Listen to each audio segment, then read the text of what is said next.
এবার আসো প্রিয় শিক্ষার্থীরা, আমরা এখন 4.3 থেকে 36, 37 এবং 38 নাম্বার যে ম্যাথগুলো আছে এগুলো আমরা এখন সলভ করার চেষ্টা করবো ইনশাল্লাহ। খুবই গুরুত্বপূর্ণ এবং এগুলো পরীক্ষা আসার সম্ভাবনা বেশি। ঠিক আছে, মানে পরীক্ষায় এই ডিরেক্ট ম্যাথস আসবে না, তবে শর্ট কোশ্চেনে ডিরেক্ট আসতে পারে। ঠিক আছে, তবে এই ধরনের ম্যাথস গুলো দিয়ে ক্রিয়েটিভ কোশ্চেন খুব বানানো যায়। হ্যাঁ, এই জন্য এগুলো ইম্পর্টেন্ট, এগুলো আসতে পারে। দেখো 36 নাম্বার ম্যাথটা থেকে বলছে ইফ এ হচ্ছে একটা এক্সপ্রেশন দেওয়া আছে, এটা বি একটা এক্সপ্রেশন দেওয়া আছে, সি হচ্ছে আরেকটা এক্সপ্রেশন দেওয়া আছে। শো করতে বলছে a plus B minus C equal হচ্ছে 2z স্কয়ার। তো এটা হচ্ছে আমাদের লেফট সাইড। লেফট সাইডকে অপারেট করলে যে অপারেশন এখানে দেওয়া আছে আমাদের রাইট হ্যান্ড সাইডটা চলে আসবে। ঠিক আছে, তাহলে আমরা লেফট হ্যান্ড সাইড 36 দেখবো এখন। দেখো, তাহলে আমরা লেফট হ্যান্ড সাইডটা ধরে নিই। লেফট হ্যান্ড সাইডে কি দেওয়া আছে দেখো তো, অপারেশন এর সাথে বি প্লাস করতে হবে আর রেজাল্টের সঙ্গে সি মাইনাস করতে হবে। ওকে, তাহলে এ আমাদের কি দেওয়া আছে x square plus Z square, b কি দেওয়া আছে বলতো y square plus Z square, আর মাইনাস সি, যেহেতু মাইনাস আসছে এখানে, আমরা যখন এরকম মাইনাস তারপরে আমাদের একটা এক্সপ্রেশন লিখতে হবে। মাথায় রাখবে এই কথাটা, যখন আমাদের মাইনাস সাইন আসবে এবং এরপরে একটা এক্সপ্রেশন লিখতে হবে, অ্যালজেব্রিক এক্সপ্রেশন, মোর দেন ওয়ান টার্ম, মোর দেন ওয়ান টার্ম। ঠিক আছে, একটা টার্মে বেশি বলা একটা এক্সপ্রেশন লিখতে হবে, তখন আমরা ব্র্যাকেট ইউজ করবো যাতে আমাদের ভুলটা না হয়, সাইনের যে ভুলটা এটা যাতে না হয়। তাহলে সি ইকুয়াল হচ্ছে X square plus Y square. ঠিক আছে, এবার আসলে ব্র্যাকেটটা রিমুভ করে দিই।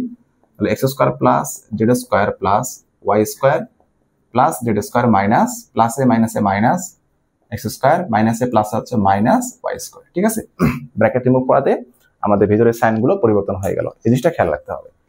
এবার আসো এক্স স্কয়ার আর এই হচ্ছে একটা এক্স স্কয়ার, এক্স স্কয়ার আর এক্স স্কয়ার আমরা কি করলাম, কেটে দিলাম।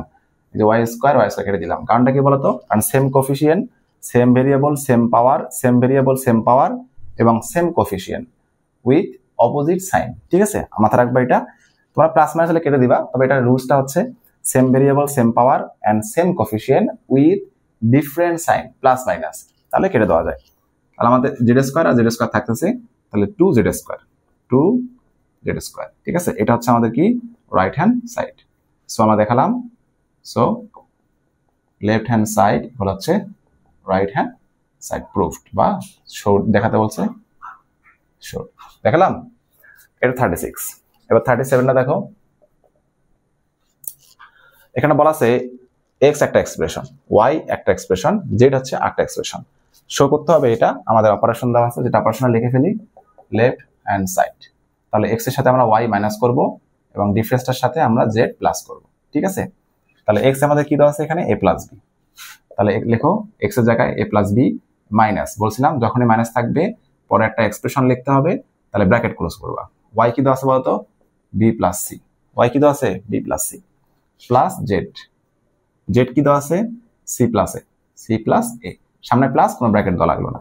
তাহলে এ প্লাস বি ব্র্যাকেটটা রিমুভ করো, তাহলে এই যে মাইনাস আর এই যে বি এর সামনে এই জায়গায় হচ্ছে প্লাস, এর সামনে কি প্লাস, তাহলে হ্যাঁ দেখা যাচ্ছে না যদিও, প্লাসে মাইনাসে হচ্ছে মাইনাস বি, মাইনাসে প্লাসে হচ্ছে মাইনাস সি প্লাস এ। তাহলে আসো এই যে প্লাস বি মাইনাস বি কেটে গেল, মাইনাস সি প্লাস সি কেটে গেল, তাহলে থাকতেছে 2a। ওকে, এটা হচ্ছে আমাদের কি রাইট হ্যান্ড সাইড। সো আমরা লিখতে পারি লেফট হ্যান্ড সাইড এগুলো হচ্ছে রাইট হ্যান্ড সাইড শোড। বুঝতে পারছো বিষয়টা? তাহলে এই হচ্ছে আমাদের 36, 37। এবার আসো আমরা 38 নাম্বার ম্যাটার দেখি।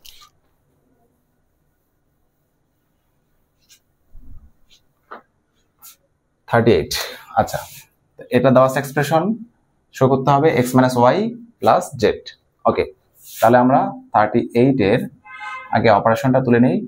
লেফট হ্যান্ড সাইডে অপারেশনটা দেওয়া আছে X minus Y plus Z. তাহলে এক্স এর এক্সপ্রেশন লেখো A plus B plus C minus, minus আছে আমরা ব্র্যাকেট দেব, তাহলে A minus B minus C plus Z আছে, জেড অপারেশনটা এক্সপ্রেশন হচ্ছে বি মাইনাস সি প্লাস হচ্ছে এ, ব্র্যাকেটটা রিমুভ করব, A plus B plus C প্লাসে মাইনাসে মাইনাস এ মাইনাসে প্লাস মাইনাসে হচ্ছে প্লাস বি মাইনাসে plus C plus B minus C plus এ। ওকে, তাহলে এবার আসো এই যে প্লাসে মাইনাসে কেটে গেল, মাইনাস সি প্লাস সি কেটে গেল, তাহলে কি থাকতেছে দেখো তো, বি থাকতেছে এখানে একটা, এখানে একটা, এখানে একটা, তাহলে 3b আর কি থাকতেছে, এ একটা সি, একটা এ আছে এখানে, তাহলে আমরা এ প্লাস লিখি, তাহলে এ প্লাস 3b আর একটা সি থাকতেছে, হ্যাঁ এই তো সি, তাহলে এ হচ্ছে প্লাস সি। এটা হচ্ছে আমাদের রাইট হ্যান্ড সাইডে দেওয়া আছে, দেখো আমরা লিখবো equal right hand side. So আমরা লিখতে পারি লেফট হ্যান্ড সাইড ইকুয়াল হচ্ছে রাইট হ্যান্ড সাইড শোড। বুঝতে পারছো? খুব ইজি ক্যালকুলেশন।